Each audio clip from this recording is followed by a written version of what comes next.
Di zaman corona ini, kesian pemerintahan kita ini. Sudah usaha maksimal mungkin. Diatur seperti apa, terus aja dikotak-atik, kotak-atik. BPJS naik, Beb. Ini BPJS ini mengganggu. BPJS yang mudahnya yang nomor piro. Ini cara nalar akal loh, saya bukan ngewang-ngewang ini. Ini nalar akal. BPJS yang kelas berapa toh yang naik? Kelas berapa naik? 1, 2 ya? Kelas 3 enggak ya? Kelas 3 yang gone wong kiri ya? Orang muda ya? Ya. Oh, berarti BPJS yang kelas 3 itu tempat orang miskin-miskin tidak naik. Tempatnya orang kaya-kaya naik. Ya wajar no. Orang sugih-sugih iki diundake wegah. Rumangsa awake miskin terus. Lah kalau tidak mau ya jadi orang miskin baik kelas 3. Tidak mau masuk kelas 3, maunya masuk kelas 1 tapi tidak mau diundake. Dadi sing bengak-bengok kuwi sing sugih apa sing miskin? Sing sugih sakjane. Cuman make orang-orang miskin. Ayo, kowe ngamuk. BPJS kok diundake. Nek nalar loh, saya tidak tahu. Saya tadi tanya juga sama BPJS. Yang naik itu nomor berapa? Oh ini. Oh ya berarti wong sugih-sugih no sing ngamuk ini. Bukan yang miskin. Lah kok miskin ini ngamuk melu? Dibayar. Lah kalau misalnya contohnya BBM aja. Ini sekarang nalar loh. Saya tidak ngewang-ngewangi oh, jauh-jauh mbok jak. Wah, saya wongnya pemerintah. Oh, nah ini cara nalar. BBM naik itu yang beli BBM itu sing akeh wong sugih apa wong kiri? Ayo nalar akal loh, saya tidak ingin. Kebanyakan orang kaya. Orang kaya itu punya mobil 10. Orang miskin duwe sepeda motor Super Cup tahun 2000 sebelum lahirnya Veron. Meskipun bani nganggo ban apa ora paham ini. Itu 1 liter bisa setahun. 1 liter setahun. Jadi kalau sampai BBM naik 1 liter setahun kan tidak pengaruh sama yang miskin-miskin. Kalau sama yang sugih 1 mobil membutuhkan 100 liter tiap hari dia harus beli. Lah diundake nesu. Nah, sing nesu sapa sing sugih. Cuman yang dipakai umpan yang miskin. Menurut nalar lu, aku orang ngewangi pemerintah, orang ngewangi rono-rene aja nesu. Kowe nek sing duwe anak, Habib ini apa ini? BPJS naik, Habib mengikuti lho. Bukan saya mengikuti, ini saya memberi pelajaran kepada wong sing miskin. Genahe sing dirugekake sapa to? Awakmu apa sing sugih? Sing sugih ben sugih dedet tok. Punya duit membayar BPJS 1 bulan 500 juta ya karepmu ora ya melu kelas 3. Selesai. Orang gelem kelas 3, kelas 1 tapi kepinginnya tidak naik, tidak ini. Lah orang sugih ini kadang Masya Allah. Wong sing duwe pabrik. Pabrik punya mobil tanker 5, mobil ini butuh bensin setiap hari 5.000 liter. Lah bensin dinaikkan nesu. Padahal orang kere sehari tadi setahun 1 liter. Paling makan gon pengajiannya Habib sana. Lebih nanti bahan-bahan naik. Kita tidak pernah tergantung dengan bahan dan tidak pernah tergantung dengan dunia. Kita tergantung sama Allah. Maaf ngapunten nih. Waktu rokok naik dulu zaman saya ngerokok. Rokok naik, geger kabeh. Iki piye bisa tuku rokok mana? Ben karepe. Aku ya ora pernah urusan rokok muda karepmu ora muda karepmu, sing penting aku njaluk Gusti Allah. Saya minta sama Allah, ya Allah, berhubung rokok naik, rezeki saya dinaikkan juga lah. Delalah ya naik rezeki saya. Setiap hari ada orang ngirimi rokok sak selop. Jadi murah tuh. Ndak bayar. Ya nggo Habib tok, nggo sing liyane ya teko nggonku engko tak kei. Wong aku dibagi ini karo Gusti Allah sak selop kan bagi karo awak-awakmu. Loh misalnya seperti itu gitu loh. Jadi orang itu kalau semua gondelannya sama Allah, syukur semua atas nikmatnya Allah, wis enak hidup itu. Tidak ada hidup susah bagi orang yang syukur. Siapa yang susah itu orang-orang yang tidak bersyukur. Wis duit-duit sak mono akeh, kon bayar iki wegah, kon bayar iki wegah. Terus kok golek-golek. Wah, pemerintah kita ini begini, pemerintah kita begini, pemerintah itu tidak adil, pemerintah Allah kakean lambe. Kowe iki sudah bingung. Jangan bingung, ini sudah dijalankan seperti permasalahan COVID-19. Saya mau berterima kasih kepada Wali Kota Surakarta, Bapak FX Rudi. Terima kasih. Karena beliau telah berikhtiar yang luar biasa untuk bagaimana menyelesaikan COVID-19 ini. Ayo kita kerjasama sama beliau. Saya lihat beliau ngalor ngidul. Terima kasih. Bukan cuma COVID-19 dalam kegiatan-kegiatan kita di kota Solo. Ayo kita Masya Allah berterima kasih sama beliau. Kita berterima kasih dengan Pak Ganjar gubernur kita itu. Yang luar biasa. Beliau berusaha semaksimal mungkin, tidak tidur di malam hari. Siang hari terus sibuk bekerja guna apa? Guna untuk menyelesaikan masalah ini loh. Tapi bagi orang-orang yang kadang Masya Allah di HP ini setiap manusia punya. Dibikin kacau setiap hari manusia buka HP beritanya mesti elek. Padahal mereka sudah berusaha. Mereka sudah ikhtiar. Dan kita berterima kasih kepada Bapak Presiden kita. Berterima kasih kepada menteri-menteri kita. Berterima kasih kepada dewan-dewan kita. Berterima kasih kepada TNI dan Polri kita. Berterima kasih kepada ulama-ulama kita yang menyejukkan supaya orang itu tidak stres. Dan saya menghimbau kepada semua yang mengirim berita-berita hoax, berita bohong di HP. Kalau niat kalian itu niat yang jelek, tapi pasti orang yang kirim berita hoax itu pasti dia orang yang punya niat yang jelek. Kenapa kalian harus menakut-nakuti bangsa ini? Setiap saat bangsa ini buka HP isinya menakutkan semua. Seorang ibu hamil meninggal gara-gara COVID-19. Tidak perlu diberitakan. Malah saya menghimbau dan mengajak pemerintah pusat maupun daerah. Mulai dari saat ini perintahkan bagi semua media untuk tidak memberitakan siapa yang meninggal. Tutup. Tidak ada berita meninggal COVID. Beritakan bahwa keberhasilan pemerintah ini aja.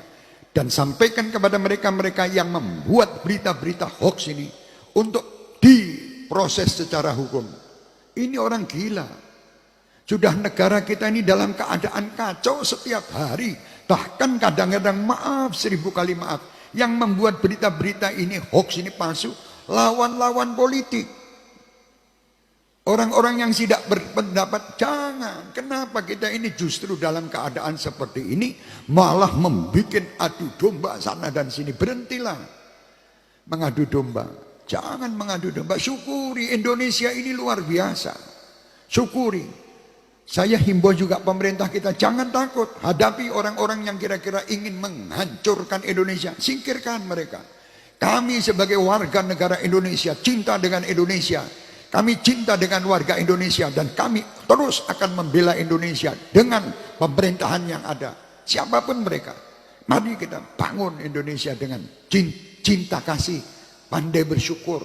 Itu yang kita tidak tiap hari sudah sumpek ngadepi corona. Orang dino rahe aku. Sumpek ngadepi corona, tiap buka berita isinya tidak dibuka kepingin buka. Tapi beritanya bohong kebanyakan bohong. Dan saya tidak ingin melihat, walaupun itu betul ada yang meninggal 1000, tidak usah diberitakan, selesai. Kalau diberitakan ini memancing orang tambah takut. Ada apa ini? Tidak perlu. Dukung apa yang disampaikan pemerintah. Dukung apa yang dikerjakan TNI dan Polri kita.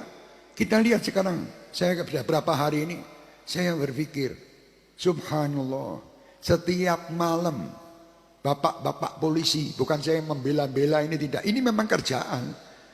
Di pinggir-pinggir jalan, nanti apalagi lebaran ini, mereka itu tidak lebaran dengan istri dan anaknya. Mereka itu duduk bersama masyarakat untuk mengatur lalu lintas, untuk ngurusi COVID-19. Ini mbok mikir toh bangsa ini. Mereka ini punya tugas yang berat. Tugas yang seperti itu berat, malah justru setiap hari dibuat berita hoax. Dikirimkan seakan-akan mereka tidak kerja. Seakan-akan mereka tidak ada manfaatnya. Seakan-akan yang manfaat itu yang ngirim berita hoax itu. Siapa bilang? Mereka manusia. Mereka ingin berlebaran semat kepada istri-istrinya. Lihat ya Pak. Kita lebaran pakai baju baru, gandeng anak, gandeng ini, malah justru mereka di pinggir jalan nyumprit, membuat lalu lintas ini jadi baik. Nah sekarang ini mereka sudah kerjasama bagaimana untuk mengentas COVID-19 ini. Itu. Nah kadang kita ndak gelem iki gur nyalahke wae. Apa toh tujuan nyalahkan itu apa? Kalau tujuan saya nyalahkan orang dengan terus saya kirim, saya buat viral di video, itu dengan cara itu bisa menyelesaikan, saya orang pertama yang akan memviralkan hoax. Tapi kalau tidak, lah kenapa harus begitu? Mestinya kita harus menjadi orang-orang yang betul-betul ini permasalahan kita bersama. Bukan permasalahan seseorang. Dan kita lihat coba bagaimana para perawat, bagaimana para dokter. Kasihan mereka. Kalau kita tidak mengikuti aturan-aturan, kasihan. Mereka ini sampai setengah mati. Menghadapi itu mereka ya takut, bukan tidak takut. Cuman karena ini tugas mereka berkorban. Orang-orang seperti itu, seandainya mereka meninggal, orang-orang seperti ini adalah orang-orang yang dinanti kalau dia taat kepada Allah dan Rasulnya, surga sebagai tempat mereka. Karena mereka berkorban demi untuk keselamatan umat dan masyarakat. Ayo, sekarang ini bukan terus kakek ngomong kabeh. Jadi sudahlah, berhenti yo. Saya imbau juga pemerintah, jangan disampaikan kepada media-media, jangan suka nyoting. Sudah tahu ada orang kena COVID, wah disoting. Kemarin itu kalau salah ada yang terjadi, diparani yang nyoting, dilepet-lepet geng. Kan gitu. Ini gara-gara sakit hati. Lah kenapa Anda bangga dengan saudara-saudara Anda yang meninggal dengan corona? Anda bangga bisa nyoting dan ngirim berita yang pertama. Kalau saya Anda, saya lebih baik syutingin acara ini loh. Syutingin, kiriman kemana-mana. Syutingin acara-acara di tempat orang-orang yang soleh-soleh itu. Kiriman membuat orang gembira dan senang. Itu yang penting. Yang sugih-sugih, keluarkan hartanya, bantu siapapun yang kita bantu. Tetangga kita, saudara kita, keluarkan semua. Yang alim-alim, sejukkan orang-orang ini dengan berita-berita Anda, berita-berita dari Allah. Jangan Anda malah meden-meden. Malah di meden-meden ini. Corona ini adalah perintah dari neraka untuk datang ke Solo untuk ngeremuk wong-wong Solo. Lah ya apa kuwi iki mbok meneng wae to lambemu kuwi diatur sing apik. Corona datang ya memang betul mengingatkan kita, tapi bukan terus mengingat. Sebetulnya kalau kata Corona itu mengingatkan saya, bukan Anda. Kalau masing-masing mengatakan itu mengingatkan saya, mereka semua merasa diingatkan oleh Allah, akhirnya semua akan berubah. Nah, sekarang ini jadi bingung karena dhewe. Ya hati-hati, saya bukan ini nasihat buat diri saya. Bukan saya benci kepada siapapun tidak, tapi saya mengajak kepada siapapun. Ayo, berhentilah wahai orang-orang yang membuat berita hoax. Berhentilah wahai orang-orang yang membuat berita yang menyakitkan bangsa ini. Berhentilah wahai orang-orang yang menghina Bapak Presiden. Berhentilah wahai orang-orang yang menghina menteri-menterinya. Berhentilah wahai orang-orang yang menghina dewan, yang menghina ulama, yang menghina para kiai, menghina para habaib, menghina masyarakat. Jangan berhenti. Berhentilah kita. Ke depan doakan mereka. Wajar, hari ini saya ditugasi untuk mendoakan siapapun mereka. Ya, kaum saudara-saudara kita sebangsa dan setanah air, doakan. Apalagi ulama-ulama kita, kiai-kiai kita, doakan. Pemimpin-pemimpin, doa itu kalau sampai meleset, Anda sudah dapat pahala. Gitu. Saya doakan orang tak dongakno selamat dunia akhirat lah, Beb. Orang itu korupsi Anda tak didongakkan. Loh, kalau dia selamat apa ruginya saya? Rugi saya. Kan tidak rugi. Lu dia korupsi, Beb. Korupsi urusannya dia sama Allah, bukan urusan sama saya.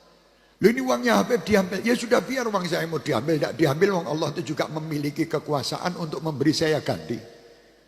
Kan selesai, kalau punya pikiran seperti itu. Tapi kalau punya pikirannya menyalahkan terus, tidak akan selesai. Permasalahan tidak akan selesai dengan saling menyalahkan. Permasalahan akan selesai dengan saling memaafkan dan saling bekerja sama untuk membangun kembali semua yang salah, hapus, tutup, dan yang akan datang kita harus bersama-sama bareng untuk menjadikan negeri ini baldatun thayyibatun wa rabbun ghafur. Itu